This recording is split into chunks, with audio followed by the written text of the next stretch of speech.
इंदौर का brilliant convention centre आस्था, संस्कृति और विश्वास की अनूठी छवि से गूंज उठा। अवसर था पंचायत एवं ग्रामीण विकास मंत्री प्रहलाद पटेल की पहली नर्मदा परिक्रमा पर आधारित पुस्तक परिक्रमा कृपा सार के विमोचन का। इस पावन पल के साक्षी बने राष्ट्रीय स्वयंसेवक संघ के सरसंघ चालक परम पूज्य डॉक्टर मोहन भागवत, जिन्होंने श्रद्धा और विश्वास को भारतीय जीवन का सबसे बड़ा आधार बताया।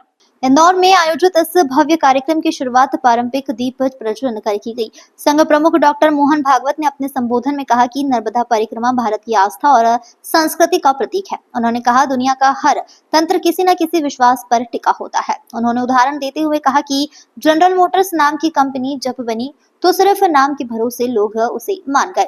आज वही कंपनी लाखों कारें बना रही है। यह विश्वास की ताकत है। देवी देवताओं के रूप में, भवानी शंकर के रूप में हमारे भीतर ही भगवान है, लेकिन बिना श्रद्धा और विश्वास के उनके दर्शन संभव नहीं। वो हमारे पूर्वजों के उपकार है कि हम सबके लिए उन्होंने ये द्वार खोल दिया है, और इसलिए ये भाव बल अगर मन में है तो ये सुलभ है।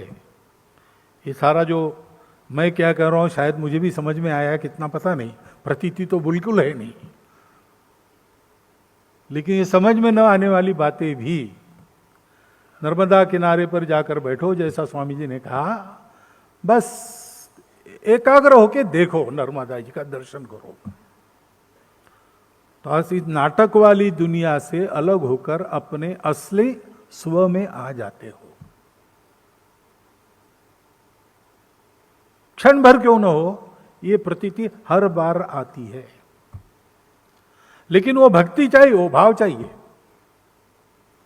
नर्मदा का पानी है ना हाइड्रोजन ऑक्साइड है, ऐसा जिनका पक्का मत है उनके लिए नहीं है, उनके लिए नहीं है, क्योंकि भाव ही परमेश्वर है, भाव ही सत्य है, बोध ही सत्य है। हम है या नहीं, क्या है, हमको लगता है मैं हूं इसलिए मैं हूं, वो विचार नहीं है, वो अंदर से स्फुरण है। सो जाते हैं, गहरी नींद सो जाते हैं, तब शरीर तो सोता ही है, मन भी, बुद्धि भी सो गई है, सब स्वप्न भी नहीं आता,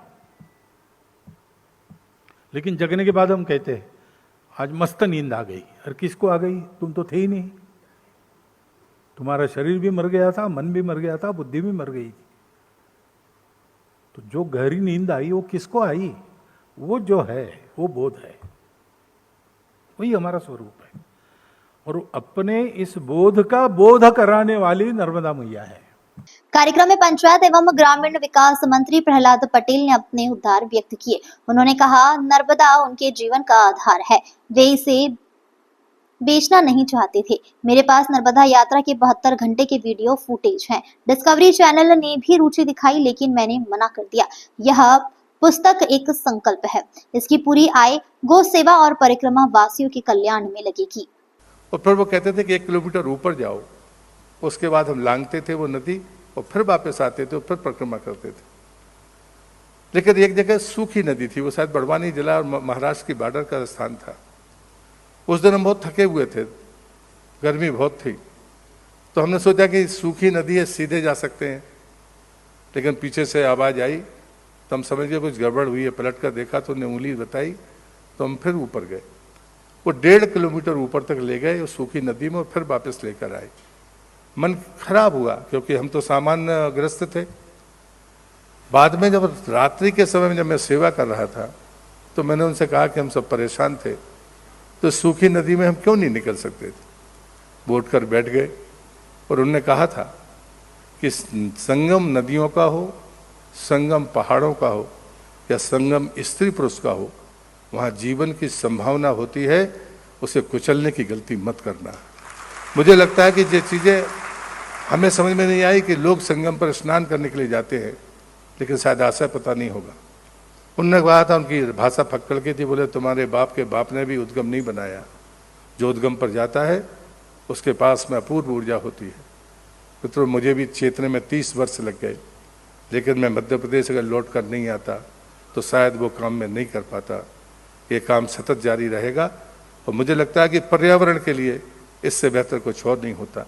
मैं चतुर्मास करते समय और मां नर्मदा की दोनों झाड़ियों की परिक्रमा के बीच जो मां ने और मेरे गुरुदेव ने लिखवाया वो लिखकर तो रख गया, और मैंने बड़ी जिम्मेदारी के साथ 30 वर्ष पहले ये लिख दिया था कि परम पूज्य श्री बाबा जी की जो वाणियां है वही परिक्रमा का सार है, और जो मैंने लिखा है वो चाहे मैंने तट पर लिखा हो और चाहे चतुर्मास में लिखा हो, वो कृपा सार है।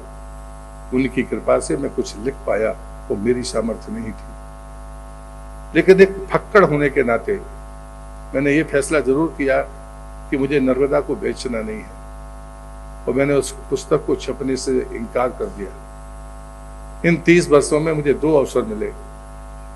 पहला अवसर था जब हिंदी ग्रंथ अकादमी ने मुझे बार बार कहा कि आप परिक्रमा पर लिख दीजिए, तब भी मेरा उत्तर यही था, मैं नर्मदा को बेचना नहीं चाहता।